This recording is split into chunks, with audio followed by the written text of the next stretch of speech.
Hello, you awesome friends. I'm with Linh Podetti. How are you today, Lynn? I am great, Edward. Now, Lynn, isn't the North Shore of Sydney such a great place to film? It is. Look at this, the Opera House, the bridge. Everything. The name of that bridge, whatever it is, Yeah, it's there's a amazing. big bridge behind us. Yeah. Sydney Harbour. Sydney Harbour Bridge. Now, Lynn, you're an amazing woman. You've absolutely kicked butt in business and life, and you come from a very dark and troubled past, and you've overcome it. Can you tell us about some of your dark experiences and what you've learned from it? Thank you so much for the compliment. But yeah, guys, my life was very challenging. Growing up from Vietnam, moving here at 9 years old, and kind of like the new migrant moving into Australia. So no English, no nothing, and also having parents that were still very old school. They came from Vietnam. So they're very strict, very controlling, didn't let me do anything, and made me sew from the age of 10. So I was going home sewing. I even sewn into my finger, and I still have a broken bone in there. But basically, I didn't have... Wait a sec, so you were sewing at the age of 10, and you even sewed into your finger as a child. And they said, get over it, put a band-aid on, and that's it. And I've sewn it multiple times. That's why there's actually a damage into my bone. Like, it's actually a missing bone. And it's fine, but it doesn't, no regret. Wow. Okay, this is...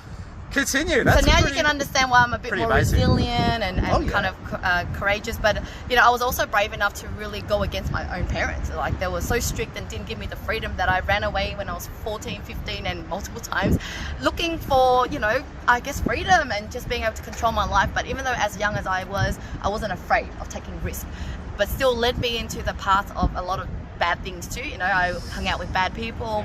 I had a kid when I was 20, became a single mum, and so I think a lot of the challenge I went through then is what maybe people experience in their later lives, right? But I just did a lot earlier on, so it's made me to become very like that hustle mode, and I decided to start my own business and just applied that courage, that risk. Just on that, Lynn, and again, I'm an ex-military policing, so I can say this. A lot of people who have your upbringing go in a very dark direction. Mm-hmm. How did you not do that? How did you go in such a positive, productive, light direction where you easily could not have? Well, I did go to the dark direction. I went partying, drinking, and just knowing that this isn't going to get me anywhere. And so it's a journey, right? And so I just remember really frustrated at myself every year, like, okay, I got to stop drinking, I got to stop doing this, I got to stop hanging out with bad people. But then you just keep doing that until one day you just get sick of it. And then so there's hope, right? If you are going through that journey, don't give up, don't go, oh, too bad, that's my life. I kind of went, oh my God, like, all right, next year, start again, right? 2021's coming. It's like, all right, I'm going to do this again. And I'm glad that I've kept a journal for the last 10 years. And I literally say the same thing every year. Early in the years, it was always like, okay, I got to stop drinking. Okay, I got to do this. But it's really about not giving up on that dream and, continue on my business journey. If I could turn back time, I wouldn't have gone, with life. You wish you could go from A to B like that. Yes. But it's like this. It's like a big roller coaster ride, isn't it? Yes. Wow. That's incredible. So what are your big tips to anyone watching that perhaps they're not in a good position in their lives, or their children or their family's not in a good position? What are your top bits of advice to people at the depth of that darkness? Yeah. So first of all, it starts with being aware and not be in denial. So the other is, I guess, admitting that you have a problem, because the biggest thing that people can't change is when they go, oh, that's their problem, I don't have that problem. Even if they're drinking, they might go, but I'm not a drunk, I'm not a alcoholic. Or I can quit tomorrow. Yeah, I can quit when I really want to, or I can start a business when I really want to. Yeah, everyone takes drugs. Yes, got that it. kind of thing. Yeah. So once you kind of surrender and go, okay, I am the problem, that means you will also have the opportunity to go, I can now change my life.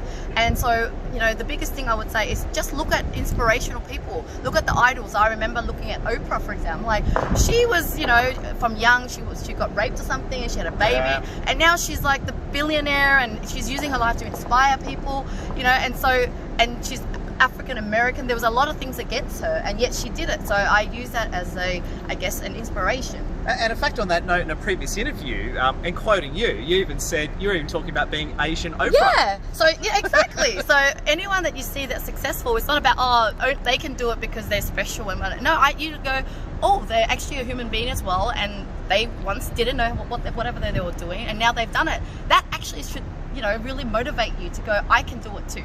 Oh, legendary. And Lynn, what are your closing thoughts to the wonderful audience? Final words to you. I just want to let you know that if anyone can do it, you can do it too. It all takes practice, and no one is born yesterday with all that skill. Even if I'm talking really confidently on the camera right now, trust me, it took me many years of going start and stop recording and really struggle with my confidence. So I took myself to a public speaking class. I did a lot of videos, and so my, I guess, closing thought is that everything is learnable. So just start the journey and start learning, and then you can achieve anything you want.